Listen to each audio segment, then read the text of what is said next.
Hello friends, study with Krishna channel में एक बार आपका फिर स्वागत है और मैं हूं कृष्णा यादव।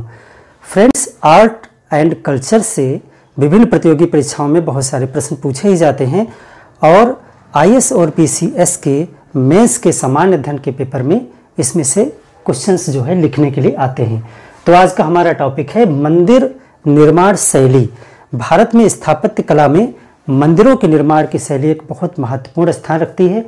तो आइए आज इस क्लास में हम जानते हैं कि भारत में मंदिरों के निर्माण की कौन कौन सी शैलियाँ हैं और उनमें कौन कौन से मंदिरों का निर्माण किया गया है, जहाँ से बहुत सारे ऑब्जेक्टिव प्रश्न पूछे जाते हैं कि कौन सा मंदिर किस शैली से संबंधित है या फिर कहाँ पे स्थित है। और दूसरे प्रकार के क्वेश्चंस उन शैलियों की कुछ विशेषताओं से भी पूछे जाते हैं और रिटर्न में आपको डिटेल में लिखने को तो आ ही सकता है। तो चलिए हम जानते हैं मंदिर निर्माण की शैलियाँ। तो भारत में प्रमुख रूप से मंदिरों के निर्माण की जो शैली है वो मौर्य काल से प्रारंभ होती है।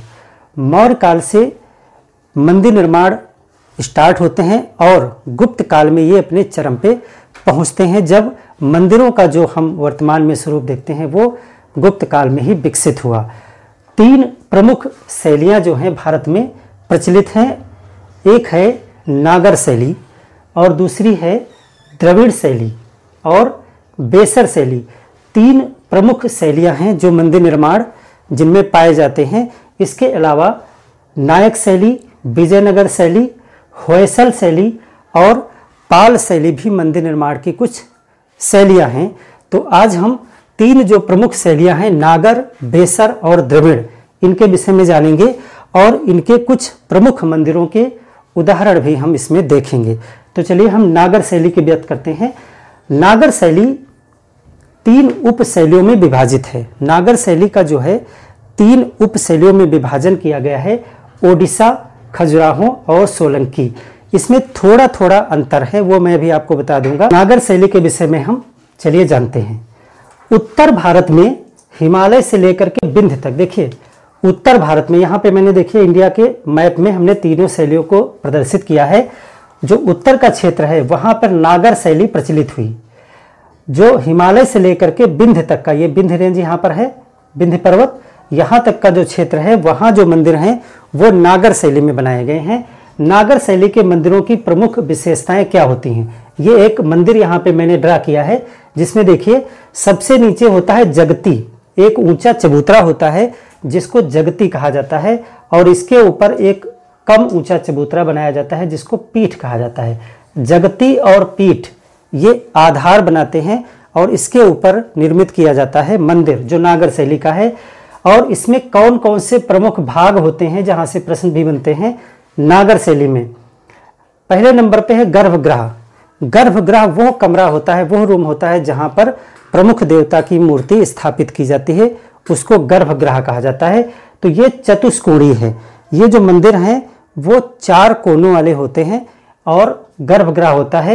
गर्भगृह के ऊपर शिखर होता है। शिखर जो मंदिर के ऊपर छत होती है उसकी, वो इस तरह से है, कुछ इस प्रकार से रेखी, यानी जो नीचे का भाग चौड़ा होता है और ऊपर धीरे धीरे जाते हुए वो भाग पतला होता जाता है और टॉप में जाकर के उस पे ऊपर एक गोल आधार होता है जिसको कहा जाता है आमलक। तो ये जो छत है उसको शिखर कहा जाता है। जो कोनिकल शेप में है इसको रेखीय शिखर कहा जाता है क्योंकि ये धीरे धीरे ढलान होते हुए है। और इसके ऊपर एक गोल आधार होता है जिसे आमलक कहा जाता है और इसी आमलक के ऊपर कलश स्थापित किया जाता है। नागर शैली का एक प्रमुख लक्षण है कि इसके टॉप पे कलश होता है और उसके नीचे आमलक होता है। इसका शिखर बहुत ऊंचा नहीं होता है। जब हम आगे देखेंगे द्रविड़ शैली के जो शिखर है वो बहुत ऊंचे हैं। यहाँ नागर शैली के शिखर उतने ऊंचे नहीं हैं जितने द्रविड़ शैली में होते हैं और ये मंजिला नहीं है, ये एक है, इसमें मंजिल नहीं है। ये द्रविड़ शैली का अलग लक्षण होगा। तो यहाँ पे अंतर यह है कि जो नागर शैली के शिखर हैं उनमें मंजिलें नहीं पाई जाती हैं, ये रेखीय शिखर कहलाते हैं। और इसके बाहर होता है मंडप। मंडप क्या है? जो एक सभा कक्ष होता है, इसको आप बरामदा कह सकते हैं। गर्भगृह के बाहर एक सभा कक्ष होता है जहाँ पे अधिक जो भक्त हैं वो इकट्ठा हो सकते हैं। पूजा करने के लिए, तो उसे कहा जाता है मंडप। तो गर्भगृह के बाहर मंडप होता है, कहीं कहीं पे मंडप के आगे अर्ध मंडप भी देखने को आपको मिलेगा। यहाँ पर इसके आगे एक और मंडप हो सकता है। तो हमने यहाँ पर देखा कि जगती और पीठ, मंडप, गर्भगृह, शिखर, आमलक और कलश क्या होते हैं नागर शैली में। अब इसमें जो है गर्भगृह के चारों तरफ परिक्रमा करने के लिए एक पथ होता है जो ढका हुआ होता है बरामदे से, उसे प्रदक्षिणा पथ कहा जाता है। प्रदक्षिणा पथ इसमें ढका हुआ होता है, यानी उसके ऊपर छत होती है और उसमें जो भक्त लोग हैं, जो पूजा करने वाले लोग हैं, वो परिक्रमा करते हैं। तो प्रदक्षिणा पथ इसमें क्या है, ढका हुआ। इसका एक विशेष और लक्षण है पंचायतन शैली। पंचायतन शैली क्या होता है, पंचायतन शैली में जो मंदिर बनाए जाते हैं उसमें एक प्रमुख मंदिर होता है और उसके चारों तरफ जो है और मंदिर बनाए जाते हैं। इस प्रकार से 5 मंदिरों का समूह हो जाता है, उसको पंचायतन शैली कहा जाता है। 5 मंदिरों का एक ग्रुप होता है जिसमें जो बीच का मंदिर होता है वो प्रमुख मंदिर होता है, उसे मुख्य देवता का मंदिर माना जाता है और उसके चारों तरफ के जो मंदिर होते हैं वो सहायक देवताओं के मंदिर होते हैं। तो इस शैली को कहा जाता है पंचायतन शैली।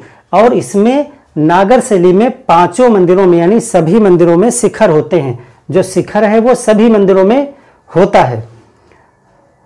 इसमें ऊंची जगती और पीठ होती है, यानी ये ऊंचे चबूतरे पर मंदिर बनाए जाते हैं। इसमें गोपुरम, गोपुरम क्या होता है, जब हम आगे भी द्रविड़ शैली में बात करेंगे तो मंदिर के बाहर एक बहुत भव्य सुसज्जित गेट, दरवाजा बनाया जाता है जिसको गोपुरम कहा जाता है। ये दक्षिण के मंदिरों की विशेषता है। नागर शैली के मंदिरों में गोपुरम यानी गेट, मंदिर के बाहर अलग से एक भव्य द्वार नहीं बनाया जाता है, तो गोपुरम नहीं पाया जाएगा। जलाशय, मंदिर प्रांगण में, परिसर में कोई जलाशय बनाने की परंपरा नहीं थी। नागर शैली में जलकुंड, जलाशय या जल स्रोत मंदिर के परिसर में नहीं बनाए जाते थे। इसके पीछे कारण रहा होगा क्योंकि नागर शैली जो है उत्तर भारत में विकसित हुई और उत्तर भारत में प्राकृतिक रूप से ही पानी की उपलब्धता जो है समुचित मात्रा में है। नदियाँ, पोखर, झीलें, तालाब ये सब प्राकृतिक रूप से पहले से ही पाए जाते हैं। तो मंदिरों में अलग से जलाशय बनाने की आवश्यकता शायद नहीं महसूस की गई होगी, इसीलिए मंदिर प्रांगण में अलग से जलाशय नहीं बनाए जाते थे। 4 दीवारी, मंदिर के चारों तरफ जो है परकोटा, जो ऊंची दीवार घेरे होती है, 4 दीवारी बोलते हैं जिसको, या बाउंड्री वाल, वो भी नागर शैली के मंदिरों में देखने को नहीं मिलता है। यहाँ पर जो गर्भगृह है, गर्भगृह का जो द्वार होता है वो मंडप में खुलता है, यानी आप सबसे पहले इधर से प्रवेश करेंगे, मंडप में आएंगे और मंडप से द्वार होता है गर्भगृह के लिए। यहाँ पर द्वार पर नदी देवी की मूर्तियाँ लगाई जाती थीं, जैसे गंगा देवी, यमुना देवी। इन देवियों की मूर्तियाँ जो है गर्भगृह के द्वार पर लगाई जाती थीं। तो नागर शैली की इतनी विशेषताएं हैं जहाँ से प्रश्न पूछे गए हैं कि जैसे कि उदाहरण के लिए किस शैली के मंदिरों में गर्भगृह के द्वार पर गंगा एवं यमुना जैसी देवियों के मूर्तियां स्थापित की जाती थी, तो उत्तर क्या होगा, नागर शैली। अब नागर शैली के 3 उप शैलियां हैं। ओडिशा शैली, उड़ीसा में जो विकसित हुई, उड़ीसा के मंदिरों में जो आप देखेंगे उसको ओडिशा शैली कहा गया। खजुराहो में, मध्य प्रदेश में खजुराहो में जो मंदिर पाए गए हैं उसमें खजुराहो शैली प्रयोग की गई, उनको खजुराहो शैली कहा जाता है। सोलंकी शैली जो है वो सोलंकी शासकों के संरक्षण में विकसित हुई, गुजरात की तरफ इसको आप देखने को मिल सकता है आपको। तो इस प्रकार से इनमें कुछ अलग अलग थोड़ा थोड़ा अंतर है और उनको हम भी उदाहरण में देख लेंगे। नागर शैली के कौन कौन से मंदिर उदाहरण में हैं, इधर हमने इनको लिखा है, आप देखें। नागर शैली के जो मंदिर हैं उसमें जैसे कि कानपुर का है भीतर गांव मंदिर, आप इनको याद कर लें, नोट कर लें। उदाहरण पूछे जाते हैं इनके स्थान और शैलियाँ इनकी विशेषताओं के साथ। भीतर गांव मंदिर कानपुर में है, ये नागर शैली का मंदिर है। दशावतार झांसी, लक्ष्मण मंदिर सिंहपुर, ये सभी नागर शैली के मंदिर हैं। कंदरिया महादेव मंदिर ये खजुराहो में है, मध्य प्रदेश। तो जो खजुराहो के मंदिर हैं वो नागर शैली के तो हैं ही, नागर शैली के कौन से उपशैली के हैं? खजुराहो उपशैली के। खजुराहो अलग से शैली है, नागर शैली का ही एक उपरूप है। तो उसमें जितने भी खजुराहो के मंदिर हैं, इनकी विशेषता क्या है कि इनमें जो नक्काशी है, दीवालों पर जो नक्काशी की जाती थी वो दोनों तरफ से है, अंदर भी है और दीवालों के बाहर तरफ भी है खजुराहो शैली में।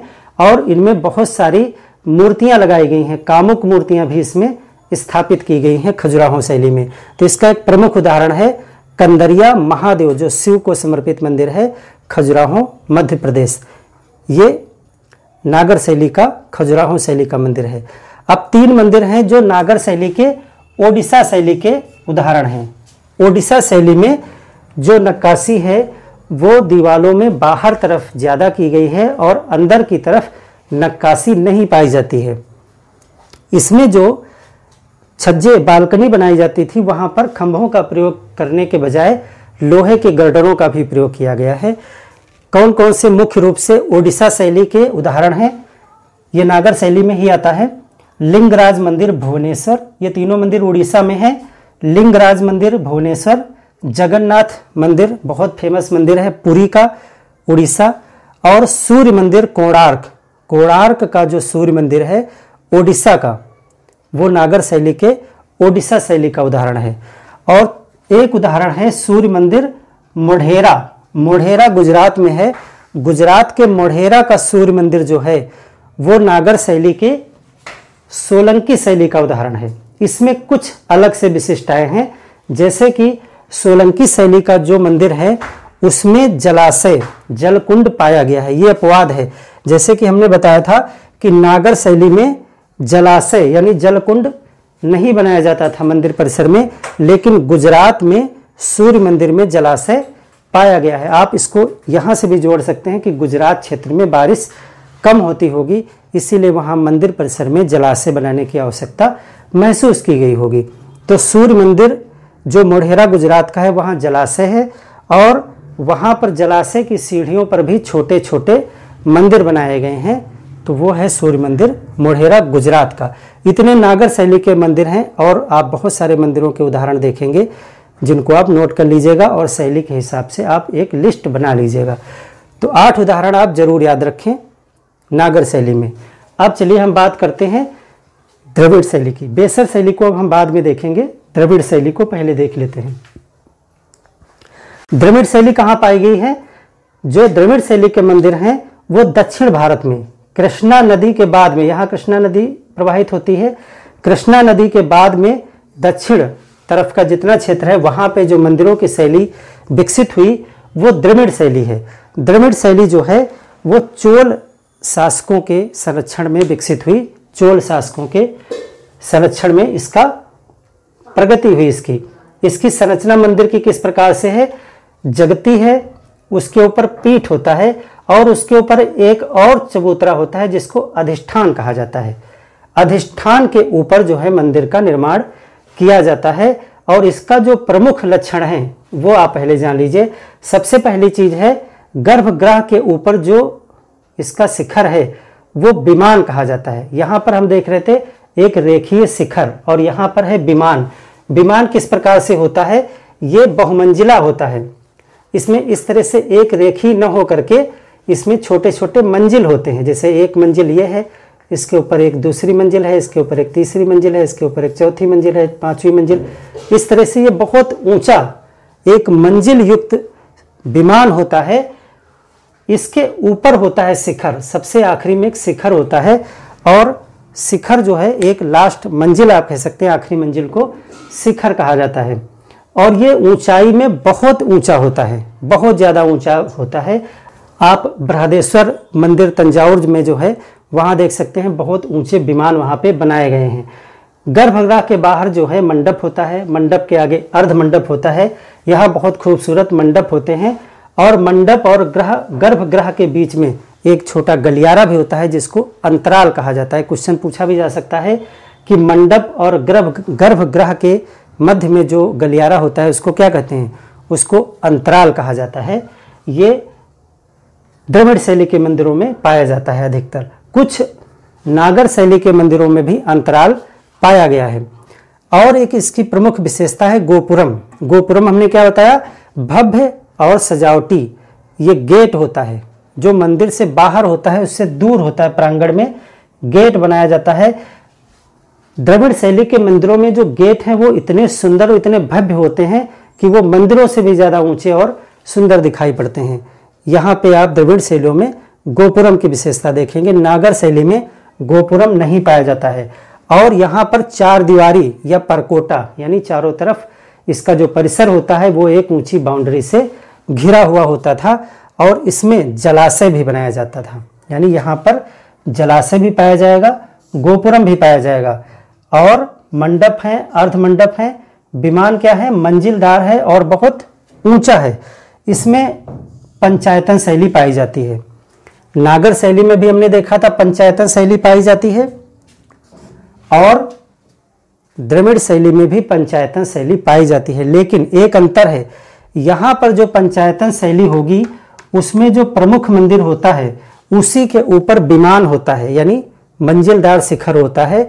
अन्य जो सहायक मंदिर होते हैं उनमें विमान नहीं बनाया जाता था, ये अंतर है। जबकि नागर शैली में सभी मंदिरों पर शिखर बनाया जाता था।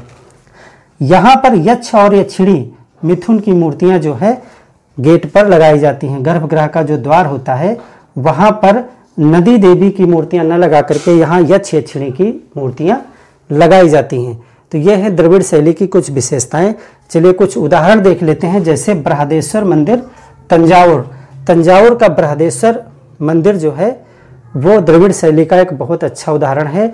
और शिव मंदिर गंगय कोड चोलपुरम, गंगय कोड चोलपुरम का शिव मंदिर भी द्रविड़ शैली में, और महाबलीपुरम का रथ मंदिर महाबलीपुरम, ये प्रमुख उदाहरण हैं द्रविड़ शैली के। द्रविड़ शैली के बाद में जो हमारी अगली शैली है मंदिर निर्माण की वो है बेसर शैली। बेसर शैली जो है आप कह सकते हैं मध्य भारत में विंध्य श्रेणी से कृष्णा नदी तक का जो क्षेत्र है वहां पर बेसर शैली का उद्भव हुआ। और ये शैली नागर शैली और द्रविड़ शैली का मिक्सचर है। इसमें दोनों शैलियों के गुण पाए जाते हैं, नागर और द्रविड़, इसमें दोनों के गुण हो सकते हैं। गोपुरम भी हो सकता है, जलाशय भी हो सकता है। ये आप कह लीजिए कि इधर से नागर शैली और इधर से द्रविड़ शैली के दोनों के मिक्सचर से बेसर शैली का प्रादुर्भाव हुआ, विकास हुआ। तो ये विंध्य से कृष्णा नदी तक है। और इसकी एक विशेषता है खुले प्रदक्षिणा पथ होते हैं इसमें। यहाँ नागर शैली में जो हमने परिक्रमा पथ देखा था वो बंद होता था, यानी बरामदे बरामदे में होता था, ढका हुआ होता था। यहाँ पर मंदिर के बाहर खुले में परिक्रमा पथ होता है और मंडप जो होता है वो ज़्यादा सुसज्जित होता है, बहुत खूबसूरत मंडप बनाया जाता है इसमें। तो ये बेसर शैली के कुछ गुण हैं।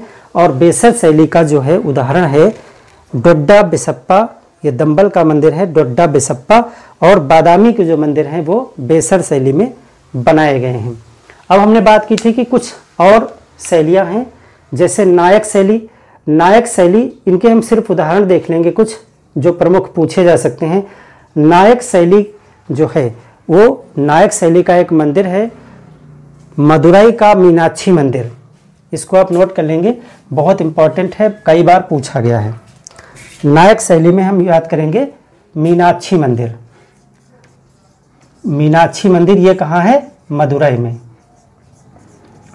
मदुरई का मीनाक्षी मंदिर जो है वो नायक शैली का मंदिर है।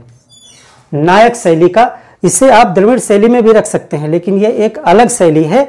मीनाक्षी मंदिर मदुरई का जो है वो नायक शैली का मंदिर है। और इसी प्रकार से विजयनगर शैली एक अलग शैली है। और विजयनगर में हम उदाहरण याद रखेंगे विट्ठल स्वामी मंदिर। कौन सा, विट्ठल स्वामी मंदिर। विट्ठल स्वामी मंदिर ये विजयनगर का है, विजयनगर शैली। इसको भी आप द्रविड़ शैली में ही जोड़ सकते हैं, लेकिन इसकी एक अलग शैली है विजयनगर शैली।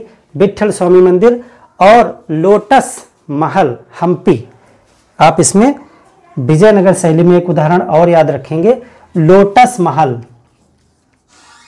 लोटस महल कहाँ है ये, हम्पी।